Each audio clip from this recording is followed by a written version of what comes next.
चला जाओ बाबू। अब आपके शॉर्ट ट्रिक से बताते हैं कि किस तरह से आप पूरे किरण आरेख को एक साथ याद कर सकते हैं। किरण आरेख तो अपना खुद खींचिएगा, ठीक है ना। आपको बता देते हैं कि किस तरह से एक साथ आप बोल सकते हैं, ठीक है ना। देखिए, जब वस्तु जो है ये आपका लेंस है, लेंस कौन है? उत्तल लेंस, ठीक है ना। ये आपका लेंस है उत्तल लेंस। जब वस्तु उत्तल लेंस और फोकस के बीच, जब वस्तु उत्तल लेंस और फोकस के बीच स्थित हो। दूसरा कंडीशन, जब वस्तु जो है फोकस पर ही स्थित हो। तीसरा कंडीशन, जब वस्तु जो है फोकस और वक्रता केंद्र के बीच स्थित हो। तीसरा कंडीशन। चौथा कंडीशन, जब वस्तु वक्रता केंद्र पर स्थित हो। पांचवा कंडीशन, जब वस्तु वक्रता केंद्र और अनंत के बीच स्थित हो। अंतिम छठा कंडीशन, जब वस्तु अनंत पर स्थित हो, ठीक है ना। तो दो को बात याद रखिएगा, जब वस्तु अनंत पर आती है तो वक्रता केंद्र पर प्रतिबिंब, और जब वस्तु अनंत पर आता है, जब वस्तु अनंत पर आता है तो प्रतिबिंब फोकस पर। जब वस्तु फोकस पर आती है तो प्रतिबिंब अनंत पर। जब वस्तु अनंत पर आती है तो प्रतिबिंब फोकस पर। एक दूसरे को उल्टा याद रखिएगा, जब अनंत पर तो फोकस पर, आई फोकस पर तो अनंत पर, ठीक है ना। अब आज पहला कंडीशन बताते हैं, जब वस्तु लेंस और फोकस के बीच स्थित हो। तो ये आपका एक नंबर वस्तु रखा गया। तो जब यहाँ पर रखा जाता है लेंस और फोकस के बीच में वस्तु, तो उसका प्रतिबिंब जो होता है आभासी रूप से उसके जस्ट पीछे बनता है, वस्तु के जस्ट पीछे। तो वस्तु यहाँ पर रख लेकर जस्ट पीछे बनता है और बड़ा बनता है, ठीक है ना। और काल्पनिक बनता है, आभासी बनता है, और वस्तु की अपेक्षा सीधा होता है और बड़ा होता है, और जस्ट वस्तु के पीछे बनता है, यानी कि काल्पनिक रूप से बनता है।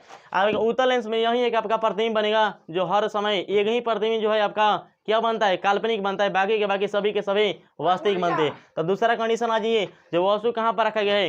फोकस पर। तो वस्तु जब फोकस पर रखा जाता है तो बनने वाला प्रतिबिंब जो था अनंत पर होता है। देखिए यहाँ पर दो का प्रतिबिंब एने दो बनल है, यानी दो वस्तु है तो इसका प्रतिबिंब एने दो बनल है, तो एने अनंत पर बनल है। तो दो नंबर का वस्तु जो है इसका प्रतिबिंब दो नंबर पर केने बनल है? अनंत पर। अब 3 नंबर पर आ जाइए, जब वस्तु फोकस और वक्रता केंद्र के बीच स्थित हो। तो इधर से घसकाते आ जाइएगा, धीरे धीरे घसकाइएगा।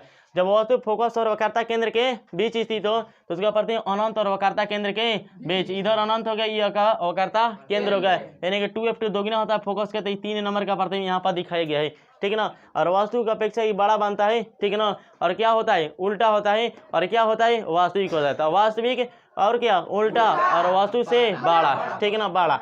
अब आ जाइए आपका 4 नंबर कंडीशन, जब वस्तु कहाँ पर रखा गया है? वक्रता केंद्र पर रखा गया है। तब बनने वाला प्रतिबिंब जो होता है वक्रता केंद्र पर होता है, उसके लेंस के वक्रता केंद्र पर, ठीक है ना। लेंस का जो मुख्य वक्रता केंद्र तो उसके वक्रता केंद्र पर बनने वाला होता है, इसके आगे होता है प्रतिबिंब, ठीक है ना।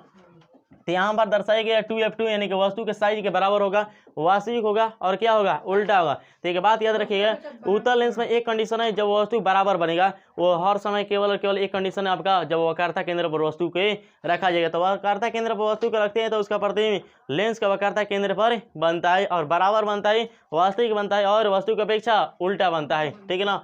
अब आज 5वां कंडीशन, जब वस्तु कहाँ रखल गया? अनंत और वक्रता केंद्र के बीच में। वक्रता केंद्र और अनंत के बीच में वस्तु रखा जाता है तो बने वाला प्रतिबिंब होगा आपका वक्रता केंद्र और फोकस के बीच होगा। अंतिम छठा कंडीशन है, जब आपका वस्तु को अनंत पर रखा जाता है तो बने वाला प्रतिबिंब जो होता है फोकस पर होता है, ठीक है ना। इस तरह से आपका बन गया सब प्रतिबिंब।